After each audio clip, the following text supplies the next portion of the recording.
la princesse Margaret a trouvé une sortie de la prison qu'elle considérait comme le palais de Buckingham, a affirmé l'expert royal Daisy McAndrew dans un documentaire.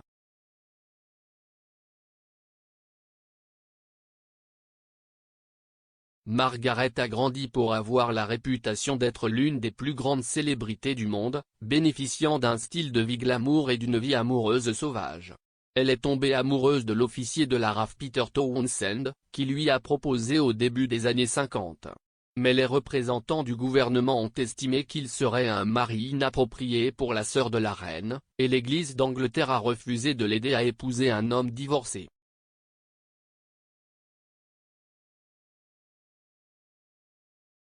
Margaret a abandonné son projet de se marier avec lui et a épousé Anthony Armstrong-Jones au début des années 60.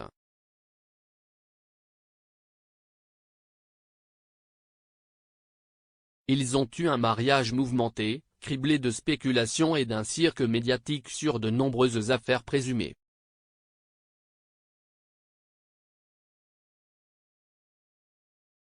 Pourtant, lors de leur première rencontre, des étincelles ont jailli.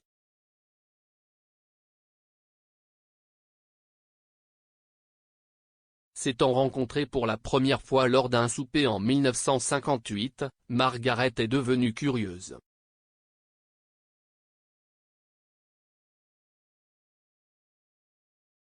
Le documentaire de Channel 5 Princess Margaret, A Scandalous Affair, diffusé samedi, a exploré l'épanouissement et la rupture ultérieure de leur relation.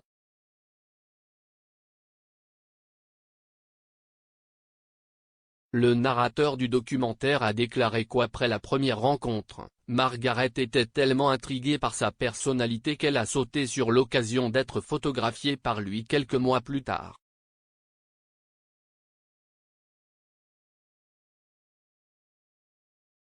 L'expert royal Wesley Kerr a déclaré au documentaire « Je pense qu'il était connu pour être un homme à femme.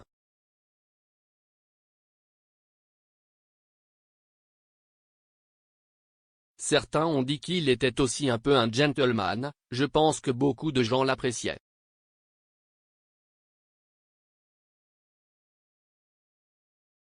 Il était peut-être le photographe le plus en vogue de cette époque.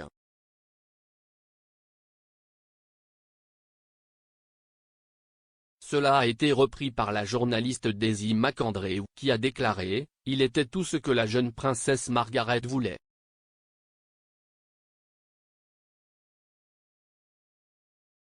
Il était glamour, il était différent. Il était, à certains égards, anti-establishment. »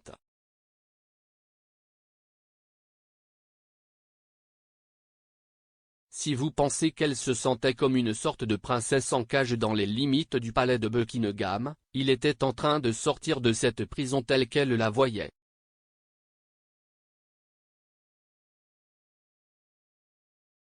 Le couple est rapidement tombé amoureux passionnément et s'est marié dans les 2 ans suivant leur rencontre.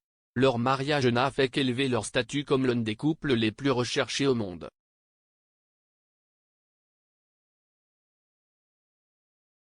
Margaret était une personne très moderne, appréciant un style de vie de fête et se mêlant à des célébrités de premier plan, dont Mick Jagger et Peter Sellers. Le rédacteur en chef du Daily Mail, Richard Kay, a déclaré que Margaret avait été un incontournable de la scène des boîtes de nuit à Londres et aimait socialiser avec la haute société.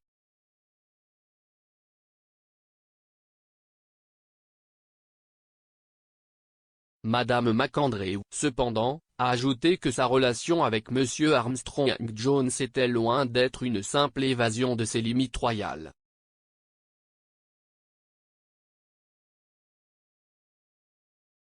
Elle a déclaré au documentaire « Il serait facile de dire que ce n'était qu'une rébellion.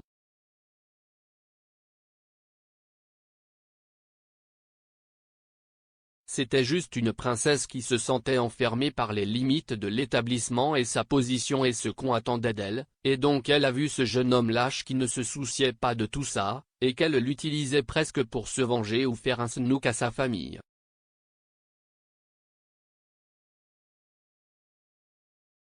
En fait, je pense que la relation était bien plus que cela.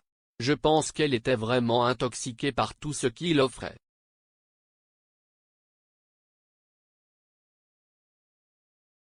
Monsieur Kay a ajouté qu'il y avait beaucoup d'excitation au sujet de leur relation.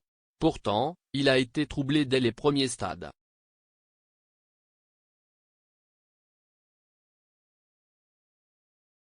Les rapports d'une faille ont commencé dès 1967.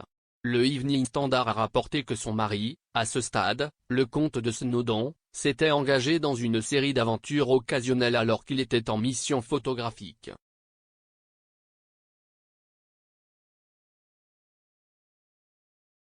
Margaret a également eu une brève liaison avec Anthony Barton, ami d'université de Snowdon, et plus tard avec Roddy Llewellyn, un jardinier de 18 ans son cadet.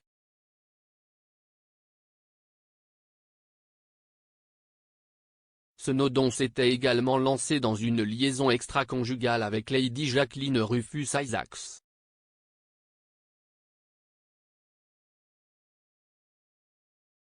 En février 1976, Margaret et Llewellyn ont été photographiés ensemble en maillot de bain et publiés à la une du News of the World.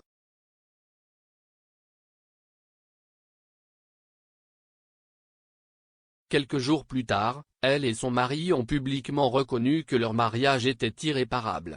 Leur divorce a été finalisé en juillet 1978, le premier divorce d'un royal senior depuis 1901.